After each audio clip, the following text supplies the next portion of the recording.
3, 2, 1. It's happy hour somewhere. Welcome to Drinking Dusties. It's definitely happy hour here because we're doing something brand new today. We are going to be mixing up some dusty cocktails, courtesy of Mr. Steve Russell here. I'd say it's cocktail hour, and I'm glad that Mr. Charles Cox is going to join me in that. I am excited. I'm going to be honest. We have been drinking whiskey since early this morning. And it's evening now. Yeah, it is evening now. Hour. So it is cocktail hour. We're going to go for it. We should also point out that we drink a lot of dusty whiskeys. And in the process of getting dusty whiskey, sometimes we get dusty other things along the way. And we don't know what the hell to do with them. So Steve has collected a box of some of these items. Pinch. Oh, that's a Scotch, right? Mr. Boston's Pinch. But it's a blend. It's like got neutral grain spirits and stuff. This isn't a test tube. I know, isn't that hilarious? So, we have some of these things are from the 30s, right? 30s, 40s, 50s, 60s. Oh, this is where we had an episode about Lincoln Inn a ways back. That was 30s. Part of it. But no, there are things in here from that era, but also I'd say 30s through 60s is most of this. So we thought like we would make a cocktail for cocktail hour, guys. Let me just say before we get started, we may never do this again. We'll see how this goes. This is a fun little experiment, making some cocktails. Just want to remind everybody to please subscribe to our channel. We normally do whiskeys, as you see up here. This is just a little fun side note. But mash that subscribe button, mash billet, and subscribe to our channel. It doesn't cost you a thing. And please support us on Patreon because we will send you we'll pick one at random to send a dusty sample. Also similar in size to these. But we're not going to send you any of these because we know these could all be absolutely horrible. And they could kill you. We're going to send you a good one. You're going to get to watch us die in a few minutes. So you're going to make some cocktails. Yeah, I'm going to sort of go in here. There's a lot of stuff in here, a lot of weird things. I'm going to dive in here to this. I'm going to grab out this Passport Scotch. Okay. Which is from the 60s, a blended Scotch from the 60s. I've never heard of Passport Scotch. Are you really? Seriously? Because I don't know much about Scotch, so I don't know what I've never heard of. It's a beautiful little bottle. It's a beautiful little bottle. Little stuff on the side. Yeah. We'll get a picture of this afterwards. Yeah. Chad, you're going to get, you have to get pictures of all of this afterwards, because otherwise we'll just throw it in the garbage and we'll forget. The type is so small, I can't even read it. I know, the menu. So, Scott, Chad, you're going to have to zoom in and get us. This has got a Wisconsin tax sticker on it. A lot of these do. Which is how I was able to date this. This passport is from the 60s. Fun fact, there's actual government data that says that Wisconsin residents drink in excess more than any other state in the country. Why wouldn't they? Good on you, Wisconsin. Okay, I'm also pulling out a Lejeune Sweet Vermouth that you can tell. Not LaRue, that's Lejeune. Lejeune. I've never heard of Lejeune. Why look at this. Not only is it half empty, I don't think it's been opened actually, but it's got a perforated top, like it's ready. It looks like it's a salt shaker, like it's a Mexican restaurant. Like it's just like ready to be turned into a salt shaker. Yeah, nothing's coming out, but it does look like a Mexican restaurant salt shaker. So it's a made out of like sweet vermouth. Okay. And then we've got a little sweet square bottle of Cointreau, which is an orange liqueur. For those who don't know, very similar to Grand orange Marnier. liqueur. But yes, that exists nowadays. Not this one. No, this still is. This I dated actually was able to because of another Wisconsin tax stamp. This is from 1962. 62. So we got a lot of we're going pretty heavy 60s on our cocktail hour here. That was a good time for cocktails. Yeah, that was an excellent time for cocktails. Yeah. All right, so I'm going to go ahead and clear the rest of the cocktail bunch out of the way. Okay. There are a lot of bottles in there we'll get to later in a subsequent video. So this is here's the thing. You know what I can make with these? What can you make? A cocktail known as a Churchill. A Churchill? Does that have any connection to Winston Churchill? Why don't you look at the freaking phone and find out? Okay, I would, except it's your phone, so it needs your face to open it up. We're a very professional operation. All right, here you go. Okay, so the Churchill. Yeah. Oh, that's a good looking drink. All right, I'm looking forward to this. Oh, wait a minute. We might have to cut here. Actually, he can give the history. I'm going to go grab the glasses it's supposed to be in. Remember? Do you have coupe glasses? I have coupe glasses. Wow, I have actually coupe glasses from the 1960s. Okay. Check these glasses. Wow. Those are styling. These are coupes, right? Maybe. Aren't these coupes? I have glasses with. Oh, that one's got. Oh, yeah, let me get a clean one. I got like 100 of these. So. Yeah, that's got like old Irish cream in it. Old Irish cream. That was. All right, so like I said, we're back. We're back. Okay. Going to use these 3 ingredients and one more. It calls for lime in this particular cocktail, which is interesting for a London-invented cocktail. Huh, yeah. But why don't you delve into that a little bit more? Lime Rickies, and that's how actually Limeys is. You know how that nickname came about, right? Absolutely, yeah, that's true. So for those who don't know, because I love to regale you with boring historical facts, boy does he. British soldiers in the Royal Navy were prone to scurvy as they were at sea, and part of how they combated the scurvy, because they need vitamin C to combat scurvy, is they would give them an allotment of lime in their rations. So because of that, they would suck on the lime to get the vitamin C. They became known as limeys. Anyway, there we go. So this cocktail, the Churchill, is mostly Scotch whiskey. So I'm probably going to supplement. I don't think there's quite enough in here. I'm going to supplement with a little more blended Scotch that I have sitting back here. We'll see once I pour into the shot glass. Okay. Cointreau, sweet vermouth, and some lime. Okay. That's it. So I'm going to start making it, and you tell us a little bit more about it. You're going to have to do that again. All right. But the Churchill, so it turns out it does have something to do with Winston Churchill. Go ahead. He did not drink it himself. He was a huge fan of Scotch. So it references his love of Scotch, but it was actually developed by a friend of his. Keep going. I'm going to grab my shaker. I think I left the shaker over here. This guy. And he keeps walking in front of the frame. It's cocktail hour. So and we've never tried doing this before. So, when you drink whiskey, you don't tend to have a lot of cocktails, but there are good whiskey cocktails out there, and some of them just need to be rediscovered. This one's older. It is time to drink this Dusty and those other Dusties as well. So this was obviously Winston Churchill, one of the most famous world leaders in world history, helped the UK through World War II. Also, famously a big drinker, right? We've talked about him in the past episode. Of Scotch specifically. Yes, when he came to the US during Prohibition, he had to get a doctor's note to say that he was required to have a certain allotment of Scotch every day to make sure that he could function. And he would famously start drinking Scotch when he first got up in the morning, dilute it with a lot of water, just keep drinking it all day long. So he was just like maintaining, right? Yeah, just maintaining that buzz all day long. Yeah. Hey, it worked out for him. So Joe Gilmore, who was a bartender at the American Bar at the Savoy Hotel in London, was friends with Winston Churchill. Yeah, and that bar, if you're gotten into cocktail culture at all, if you know any, that's a famous bar. Yeah, they've annoyed you by talking about the cocktails that have been in that era at the Savoy Bar. Yeah.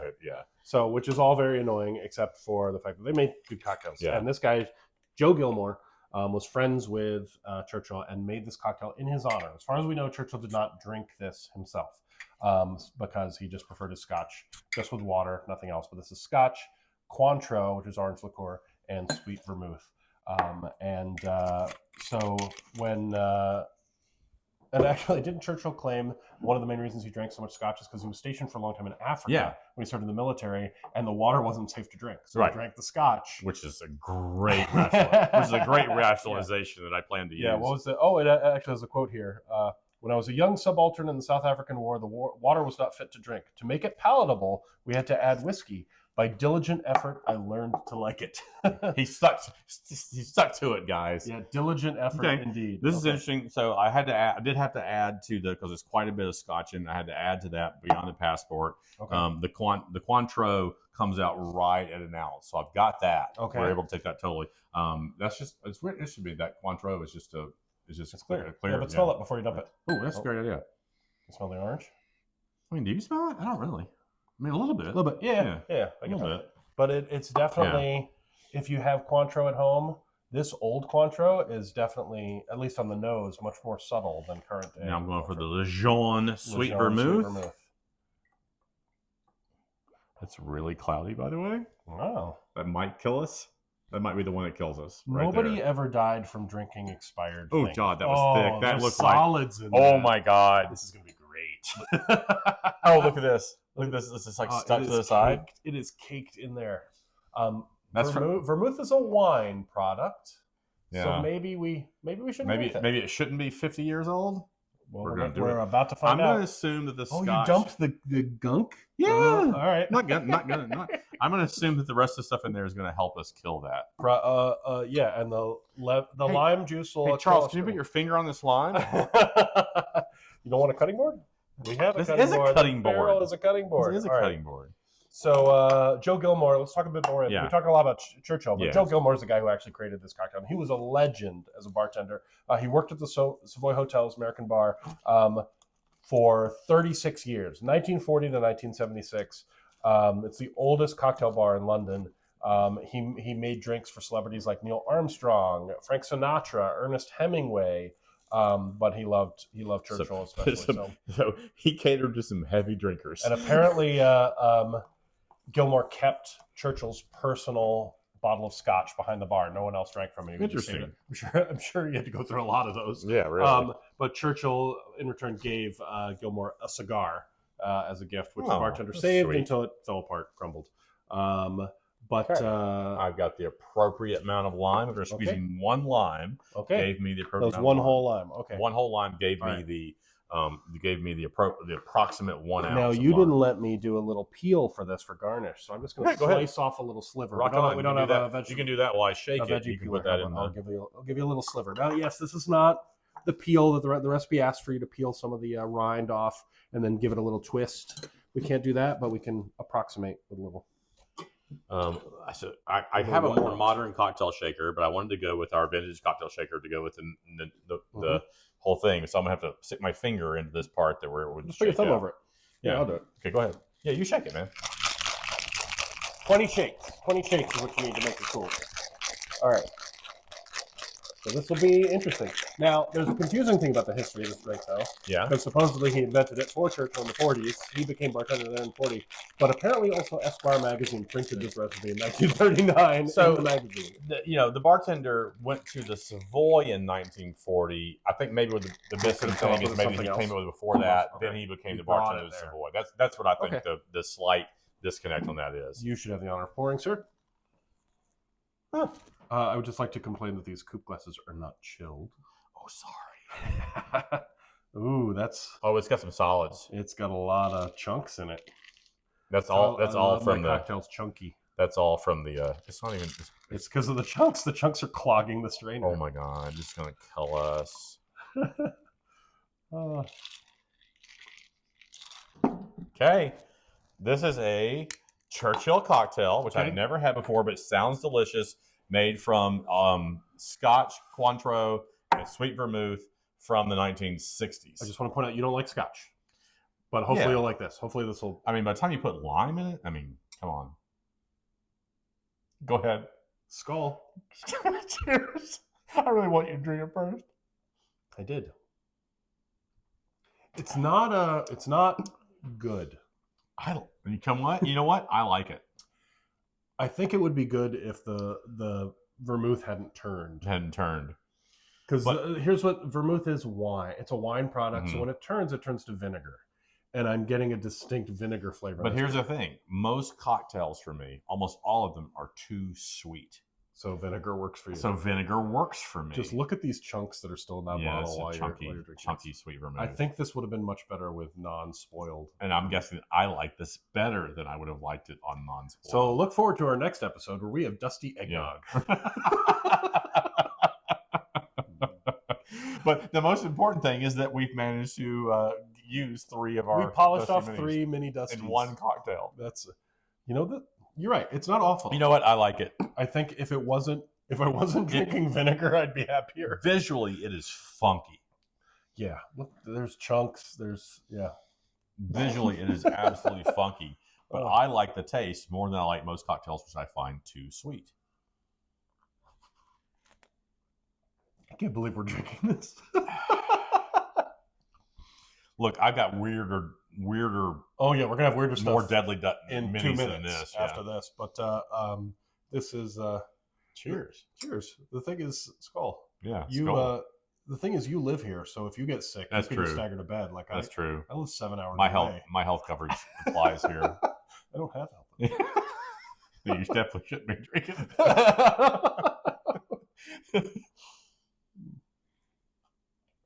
Oh. Okay, y'all. But this is fun. So I just want to point out. Look, now that I drunk it, look how thick. Oh, yeah. Show that to the camera. Wow. Oh, that's amazing. So just pointing out, this did have a dusty whiskey in it. This passport scotch that I've never heard of was the basis for this fine. in the 60s Cointreau and the 60s really funky vermouth. Which I guess the fact that it was had half evaporated was a good question. Good. But thanks for. Oh my gosh! Look at this. Do not drink. No. It says. What? Look at this right here. Hey. Bottled by National Distillers Corporation, who are obviously huge in the bourbon history. Oh, world. Sorry, distributed by National Distillers. Okay, well that's what bottled by. That's actually what a lot of bottles say. If I pull this bottled by Shawan Jones Asti, California, sweet vermouth. Yeah, if I pull out this old Granddad 1965, it says distributed by National Distillers because it was distilled at Shenley. Right. So that's what they were. They were a distributor and owner. So that's fascinating a little bit. But this is I'm not drinking any more of that. That's gotten down to the sediment, Steve. That's where all the good parts are. That's the good bits. That's gotten down to dregs level. Oh my god. You are not allowed to leave this table until you finish your drink. Okay, all right.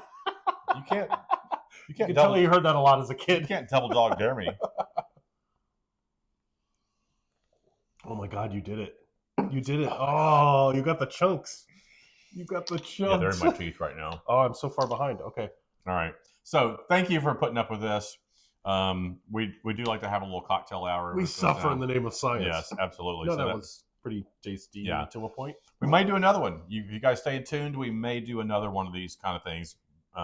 Depends on whether we survive. If we survive, and if I can figure out another cocktail to make out of the Dusty Minis. That was fun. Thanks for hanging with us.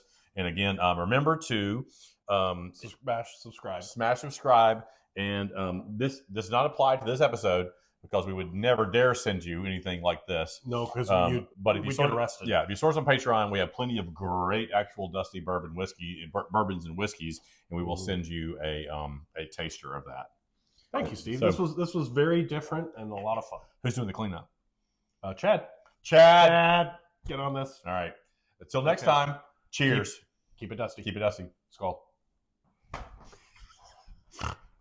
Oh my god. Yeah.